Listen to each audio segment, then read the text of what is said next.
Tell Me a Story, brought to you by COVID Recovery Iowa. Emmanuel's Dream, the true story of Emmanuel Afoso Yeboah, Lori Ann Thompson, and Sean Qualls.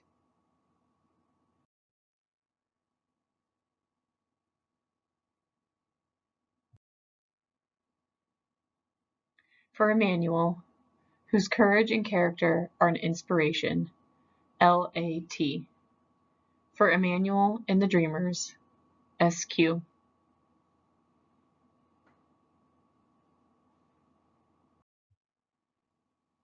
In Ghana, West Africa, a baby boy was born. 2 bright eyes blinked in the light. 2 healthy lungs let out a powerful cry. 2 tiny fists opened and closed, but only 1 strong leg kicked. Most people thought he would be useless, or worse, a curse. His father left, never to return, but his mother had faith. Her name was Comfort, and she named her first child Emmanuel, meaning God is with us. As Emmanuel grew, Mama Comfort told him he could have anything, but he would have to get it for himself. He learned to crawl and hop, to fetch water and climb coconut trees. He even shined shoes to earn money. Most kids with disabilities couldn't go to school. Still, Emmanuel's mother carried him there until one day she said, "You are too heavy." From then on, Emmanuel hopped to school and back, 2 miles each way, on 1 leg, by himself. At first, nobody would play with him, so Emmanuel saved his money and bought something none of his classmates had, a brand new soccer ball. Of course he would share it, if he could play too. Lunging and spinning on crutches, his grandmother had found for him, and kicking the ball with his good left foot, Emmanuel earned their respect. His new friends sometimes used their lunch money to rent bikes. Would Emmanuel be able to join them? His friend Godwin pushed him fast so he could balance. Over and over again, Emmanuel fell hard.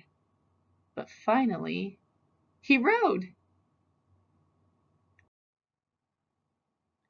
When Emmanuel was 13, Mama Comfort got very sick. She could no longer sell vegetables at the market, and Emmanuel's sister and brother were too little to work. He would have to support them. Against his mother's wishes, Emmanuel snuck out and boarded a midnight train to the bustling city of Accra, 150 miles away, alone. He didn't know it then, but it would be 2 years before he saw his family again.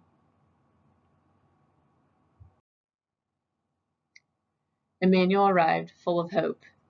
There were so many people, but no one would hire him.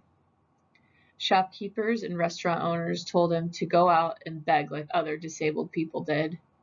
Emmanuel refused. Finally, a food stand owner offered him a job and a place to live. When Emmanuel wasn't serving drinks, he kept busy shining shoes. He earned money and sent it home. One morning when Emmanuel went to buy shoe shining supplies, the shoekeeper thought he was there to beg and scolded him. Insulted, Emmanuel slammed his money down on the counter. The shopkeeper apologized, but Emmanuel would never forget. When Mama Comfort grew sicker, Emmanuel went home to be with her. From her bed on Christmas Eve, she told her son, "Be respectful, take care of your family, don't ever beg, and don't give up." By the next morning, Emmanuel's beloved mother was dead. He was heartbroken, but he knew her last words had been a gift. He would honor them by showing everyone that being disabled does not mean being unable. It was a big dream, but Emmanuel had a plan. Emmanuel had a sharp mind, a bold heart, and one strong leg. All he needed was a bike. At first, no one would help. They thought his plan to bicycle around Ghana was impossible.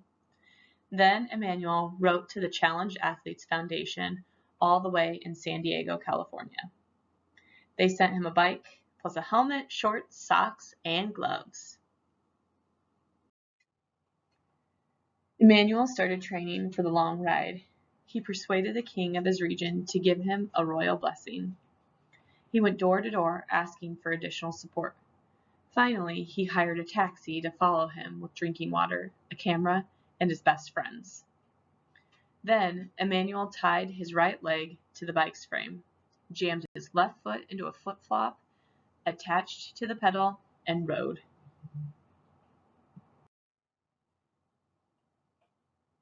Emmanuel pedaled through the bustling city of Accra. He pedaled through rainforests, over rolling hills, and across wide, muddy rivers. He pedaled past odum forests and plantain farms, and through the market city of Kumasi. He pedaled as trucks roared past on the narrow highways, and wild animals stalked his thoughts. He pedaled through vast grasslands and into the ancient city of Tamale. He rode up, down, across, and around his country, proudly wearing the colors of its flag on a shirt printed with the words, the Pozo, or the disabled person. Along the way, Emmanuel talked to those with physical challenges and those without, to poor farm workers and wealthy landowners, to religious leaders, government officials, and reporters. He wanted everyone to see him and his disability. He wanted everyone to hear him and his message. The farther Emmanuel rode, the more attention he got. Children cheered. Able-bodied adults ran or rode along with him. People with disabilities left their homes and came outside, some for the first time. The young man once thought of as accursed was becoming a national hero. He completed his astounding journey, pedaling south to the sea and back up to Accra, nearly 400 miles, in just 10 days.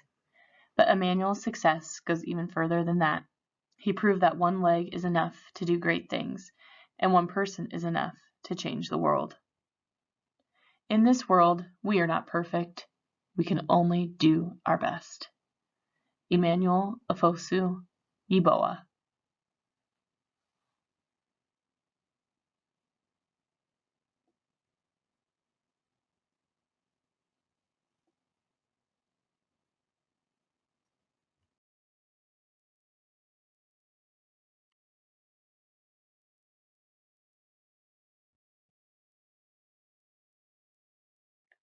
The end.